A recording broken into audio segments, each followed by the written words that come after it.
welcome back to the David67 Celtic News YouTube channel. This is going to be a wee post-match review after Celtic's rather awful, woeful performance, losing 3-1 yesterday to Hearts at Tynecastle, a result that puts Celtic 8 points behind in the title race. But don't worry, says Brendan Rodgers, there's 29 games to go, and Hearts aren't playing good football. Celtic's playing the right sort of football, and he's got all the solutions, although he doesn't seem to be able to tell anybody what his solutions are. As you probably should see from the background, I'm not at home. We're away for a few days for a nice wee seaside holiday break, and so I do apologise if some of the lighting and backgrounds and etc. aren't quite up to the usual standard. So in the video, we're going to have a wee look at the key match incidents, the stats, the ratings, and as we go through, one or two wee thoughts regarding the game and the next few weeks and months, and whether Celtic can get themselves back into the title race and win the league in the end. So Celtic started with a fairly predictable side. Wouldn't really have been the side that I personally would have gone with, but I wasn't too unhappy with his choices, and it pretty much was exactly what Brendan Rodgers would do. Kasper Schmeichel in goals, Colby Donovan at right back, which at least was one positive. Slightly surprising, Dane Murray and Liam Scales as the centre-back pairing. Personally, Austin Trusty would have brought a lot more experience, a lot more regular partnerships with Liam Scales. However, Rodgers went with his right-footed right centre-back, as he seems very fixated on doing. Kieran Tierney, as expected, at left-back. Same midfield three as against Sturm Graz, McGregor, Hatate and Engels. Nygren, again, starting out on the right, although I'm not terribly sure what his actual role yesterday was, but it didn't seem to be anything like what he did against Sturm Graz on Thursday. In the middle, Johnny Kenny, and out wide on the left, Sebastian Ciuniecki. And Hearts pretty much right from the first second for the first 10 minutes were massively on top of Celtic. Celtic virtually couldn't get the ball out of their half. They couldn't get any real control. Hearts were peppering the box with corners, crosses, long throws, passes, etc. And indeed, in the 8th minute, nice cross into the box. Braga, good header that was net bound. Kasper Schmeichel made a brilliant save. Unfortunately, none of Celtic's defenders got to the ball. Shanklin put the ball across the box, 6-yard box, and unfortunately, Dane Murray massively panicked and sliced the clearance into his own net. And so after 8 minutes, Celtic were 1-0 down. To give Celtic credit, they then actually, after a couple of minutes of stabilising things, very much got back into the game, and probably for the from around about 10 minutes to 40 minutes, Celtic were the better side, better chances, and indeed in the 12th minute, lovely move, swapping the ball from Nygren on the right across to McGregor, Ciuniecki, Tierney, and then back to McGregor, who continued to run into the box, and a very smart left-footed finish across the goalkeeper, putting Celtic 1-1. And as I said, Celtic did have a few more chances, the best of which, of course, was Nygren's rather disappointing miss from around about 5 yards out. He tried to dink the ball delicately over the goalkeeper, who admittedly did make a very good save. However, I just wish Nygren had kicked the ball with lots of force, and I don't think the goalkeeper or anybody could have stopped it. However, Nygren went for a finesse finishing, and it didn't really work out on the day. And just the last few minutes of the first half, Hearts got a wee bit more ascendancy, a few more balls into the box, but Celtic happily were able to clear those crosses and passes, etc. As is very much always the case, Brendan Rodgers pretty much sent Celtic out exactly as they had been in the first half. No tactical tweaks to try and nullify Braga up front. The good play of Lawrence Shanklin, but particularly the great play of Kazididis up and down their left wing. Hearts also at times did get good control over midfield and out wide on the right as well, but the bulk of the problems were coming down the left-hand side with Kizaridis, and Murray and Donovan on that side, unfortunately, couldn't do anything about it. And at half-time, Brendan Rodgers did absolutely nothing to address what Hearts had been doing well in the first half. However, Dennis McInnes of Hearts made a few tactical tweaks, withdrew Lawrence Shankland's role a wee bit further back into midfield, which took away a lot of the space that Callum McGregor had used in the first half. They dropped their defenders back deeper, which cut down on the options for the ball over the top, which had worked on a few occasions just about for Celtic in the first half, and it also did cut down a lot of the service and space for Sebastian Tuniecki out on our left, who had been um, uh, one of our more dangerous players in the first half. And unlike what Brendan Rodgers said in his post-match interviews, Hearts pretty much from the first whistle of the second half got back in top in the game. Celtic, again, looked a bit panicky, didn't really seem to have any idea of how to get the ball out their defence now that they were being pressed and now that McGregor was being um, marked out the game more by Shankland and the midfielders. And indeed, in the 52nd minute, nice sweeping move from right to left, got the ball out to Kizaridis. Some very poor defensive work by Donovan, Engels, and Negrin allowed Kizaridis to get a shot. And rather bizarrely, Dane Murray standing right in front of Kasper Schmeichel, right in front of the post. Murray withdrew his leg, giving Schmeichel a millisecond to react and dive.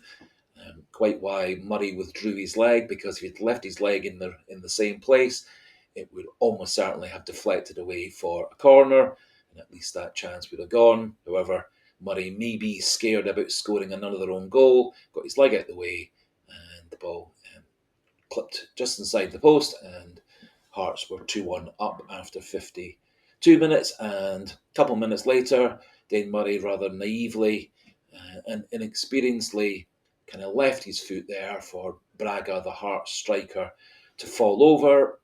It looked like quite a soft penalty, but there was contact.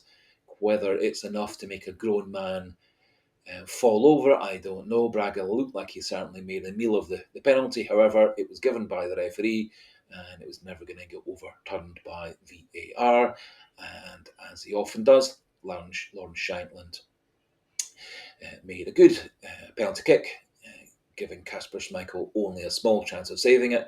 And Celtic quickly were 3-1 down after 55 minutes. Rodgers then did his usual triple substitution, quite why he took off Tuniecki, who was one of Celtic's two most dangerous players on the day. He took off also Kenny, which was fair enough because he had been next to useless, mostly because he wasn't getting any particular good service, but nor was he really pressurising the Hearts back four. And also took off Hatate, who for me was actually doing better than Engels by far, but Hatate was taken off, and so in essence, Celtic, or Brendan Rodgers rather, took off one of Celtic's two most effective players on the afternoon, took off a player who wasn't doing his job, and also took off one of the three midfielders who was performing second best, but left Engels, who was next to useless, still on the pitch, presumably for his corner kicks and free kick deliveries, although unfortunately those were terrible today. Those were terrible on Sunday. Rodgers made one more substitution, sending on McCowan in place of Negrin, but that substitution didn't work either. Celtic got a wee bit back into the game, maybe in the last 10 minutes of the game, although never really threatened the goal, apart from one cross into the box that was just a few centimetres away from Shin Yamada. The goalkeeper made a good reflex, pushing away of that ball into the box. Celtic didn't really actually have any other proper chances. To be fair, I think Balaquisha and Yamada showed lots of energy and enthusiasm and tried to get Celtic back into the game. However, by that time, Celtic's passing was terrible, their teamwork was terrible, they seemed to have lost all confidence, all team spirit, and there were quite a lot of episodes where Celtic's players were remonstrating with other players, putting their arms up, shouting at each other, and it looked like the whole team spirit that had been so brilliant against Sturm Graz on Thursday completely and totally disappeared.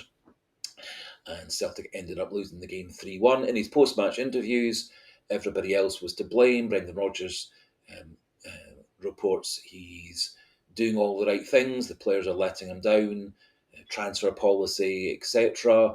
He also said the Hearts aren't any good, they play very basic football, not the kind of football that Celtic wants to play. Um, didn't seem to address any of the difficulties Celtic's players were having, didn't seem to address the fact that the team spirit and the confidence seems to be rock bottom, didn't seem to address how Derek McInnes and the Hearts game plan had outwitted and beaten Celtic, nor the fact that the Hearts changed the way they played in small ways at half time and throughout the game, whilst he just stuck to plan A with no idea about how to change things, although he claims he knows all the solutions, just they haven't worked, and we've not to worry because there's 29 games to go. Now, there are 29 games to go. I do think Hearts may well start to struggle once they get a few injuries. Kazidis, their star wide left player, did seem to go off with a calf problem. And I think they may start to struggle if they start to lose a couple of their centre backs who defended very, very well, and also if they lose one or two of their midfielders. I think the Hearts' strength and depth, which is not as good as Celtic's, on paper may come back to haunt them, although we'll see how things progress over the next few months and how things progress also in the transfer window, both at Celtic and at Hearts. In terms of a match rating for Brendan Rodgers, gave him a 2.5. I wasn't convinced that starting three inexperienced players in Donovan, Murray, and Kenny was a good idea, and so it proved at the end of the game. And I personally would have gone with Trusty at right centre back and Yamada up front, simply because of their greater match experience, the fact that Trusty and Scales have played together on quite a number of occasions and have a pretty good partnership. And I thought that playing at Tynecastle against a very hostile partisan crowd can be rather intimidating, and it did look like Kenny, Donovan, and Murray all froze on the day. Now, in terms of the match stats, it shows actually Celtic had by far the more possession, just they didn't know how to use it at all. Possession was actually 65-35 to Celtic, however, Hearts 12 shots to just 8 by Celtic. Hearts got 7 shots on goal to just 2 by Celtic. 3 shots were blocked by both teams. 2 off targets for Hearts, 3 off targets for Celtic. Bit disappointing. Hearts got the ball into the box pretty much twice as much as Celtic, even though they only had 35% of the possession. That was 37-21. Kasper Schmeichel made 5 saves. The Hearts goalkeeper just the 2 saves. Corners were 9-5 in favour of Celtic. Just unfortunately, none of Arne Engel's corners into the box were the least bit useful or dangerous, in contrast to how great those had been against Sturm Graz last Thursday. Passing, again, pretty much gone back to the way that Celtic have been just recently. 532 passes. Under a third were forward passes at 178. Laterals 281, so well over half the passes. 73 backward passes. And disappointingly, also only 92 successful passes in the final third and only 22 crosses, much down on how Celtic have been when they've been playing much better. Match ratings for the players, as expected, nobody particularly did very well, although I have given Callum McGregor a 7, as I did think he was Celtic's best player on the afternoon. Kasper Schmeichel, 6.5. Didn't really have a chance with any of the 3 goals. He made a brilliant save to keep Braga's header out. Just unfortunately, his teammates and defenders let him down. And he had no real chance with the Kizilidis shot due to Dane Money getting out of the way. And the penalty kick was very well put away by Shankland. So 6.5 for Schmeichel. 5 for Donovan. He looked a wee bit lost at sea, couldn't really work out how to defend Kazaridas. Part of that may well have been the lack of covering back from Engels, Negrin, Hattati, and the lack of covering across from Scales and Murray to support him. I do think Donovan's well worth persisting with for the Falkirk match and the Rangers match. I don't think he'll have quite such a difficult opponent to play against in either of those games. Dane Murray, 3 out of 10. I think he had a terrible performance. He gave away an own goal, gave away a penalty, and he should have and could have blocked that shot from Kizaridas, and his defending otherwise was rather poor. His passing also looked like it was very hesitant and lacking confidence, and I'm fully expecting Trusty will come in his place on Wednesday, although that's what a normal manager would do. However, Rodgers may be too stubborn and too convinced that he's always right, and he may persist with Murray, unfortunately. Scales 4.5, defended very poorly, passed very poorly, wasn't a threat in either box, looked out his depth, being the number one centre back, and didn't really do a good job of helping and supporting the two younger, the fullback and Dane Murray. Got beaten by Braga, got beaten by Shankland, defended very poorly, wasn't a leader in defence, and so 4.5. Kieran Tierney 5.5. He at least did set up the first goal, the only Celtic goal. Did get himself forward a few times. He defended pretty decently. Just unfortunately, his three teammates inside him didn't defend half as well as he had done. So 5.5 for Tierney.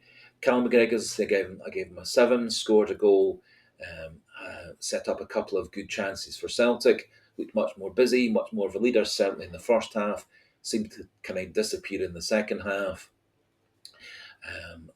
partly because Hearts and Derek McInnes changed their plans and took him out of the game. Given Rio Hattati 6 out of 10, I thought he actually was doing a pretty decent job in the first half, then got taken off by Rodgers. Hattati did make a couple of bad passes, a couple of mistakes. He also had a couple of good passes, a couple of good runs, and certainly was giving far, far more to Celtic than Engels. Engels I've given a 4 to. He was next to useless. His primary role in Celtic's team at the moment seems to be taking corners and direct free kicks, and those were totally useless and wasted lots of good chances from those 9 corners. And so down at 4. Negrin have given a 4 as well. Again, very, very disappointing. Didn't seem to be playing the same sort of role as he had against Sturm Graz, whether that was Rodgers' tactics, whether that was Negrin was being marked out the game by the Hearts left-sided defenders and fullbacks and midfielders. I'm not sure. And of course, he missed Celtic's gilt-edged chance to go 2-1 up in the first half. Johnny Kenny, I've given a 3 to. He was useless, unfortunately. Looked a bit lost, marked out the game by 2 very experienced centre-backs. Celtic tried just pumping the ball over the top, which nearly worked on a couple of occasions, just the passes were a bit too far, or Kenny was just a bit too slow, but we didn't really seem to be playing to Kenny's strengths like we did against Sturm Graz. Chinyeki 6.5. I thought he actually was pretty good in the first half, quite dangerous. He was involved with the goal for McGregor, the nearly goal for Negrin, and he did seem to be having a good battle successfully with the Hearts right-sided defenders. Unfortunately, as good managers do, Derek McInnes changed things around a bit, withdrew the defenders a bit, put a bit more pressure on Chinyeki, cut down the space for Chinyeki, and Chinyeki was less of a factor in the second half, although should never have been taken off in a million years. And the 4 subs, Balakusha, Forrest, Yamada and McCowan, have all given 5.5 to. They all did okay. They all tried as hard as they could. Forrest did try a few runs. He did manage to beat the fullback on the outside one time to get to the byline. Unfortunately, his delivery into the box wasn't good enough. Several times he did cut in off his wing, but tended to just run into a big forest of Hearts defenders and midfielders. Yamada ran all over the place. He tried very hard. He looked very full of energy and enthusiasm. Just nobody was passing to him. in a way that he would find useful. He did nearly get on the end of a ball into the box late in the game, although I doubt Celtic would have, even had he scored that, I doubt Celtic would have actually got back to 3-3 anyway. Balikwisha, one or two nice passes, one or two nice efforts. Did track back a couple of times to help in midfield to defend Hearts passing and balls out of defence. McCowan, really, for me, a bit disappointing. Didn't really bring anything to the game. And I would much rather Rodgers, having gone 3-1 down, put on an extra striker, play Kenny and Yamada as a 1-2, or take off Kenny, throw on Balikwisha, and either use Balikwisha as a wide player or Balikwisha as a second striker beside Yamada, or Nigrin moving into that position. But no imagination, no creativity, and just like for like substitutions without any changes in formation, tactics, or ways to get the ball into the Hearts box or into the Hearts goal. So, one final wee bit of news before we finish the video. Cameron Carter-Vickers appears to be going for an operation today on his Achilles tendon, and so I suspect he probably is going to be out for 5 months. But we'll see how that surgery goes and see how his rehab goes. No real word so far on the return of Iheanacho or Johnston or Jota or Maeda, although the signs are hopeful that Maeda might be back for the Rangers match next Sunday in the League Cup semi-final. That just about finishes things off for today's video. And again, apologies for the lighting, the sound, maybe some background noise and sound, but we are on holiday in a wee seaside hotel. Not sure if I'll do any further videos before we get back home on Wednesday. And as we finish, just a wee polite suggestion, encouragement for those not yet subscribed to the channel, please do click the subscriber button. Do pop your own thoughts regarding the performance, the players, the ratings, the way forward, etc. And the future for Brendan Rodgers into the comment section. Please do, if you can, keep the opinions and thoughts pleasant, polite, respectful, and language family friendly, if you could, just to keep within all of YouTube's rules. And so until the next video, which might well be on Wednesday afternoon, goodbye and hail, hail.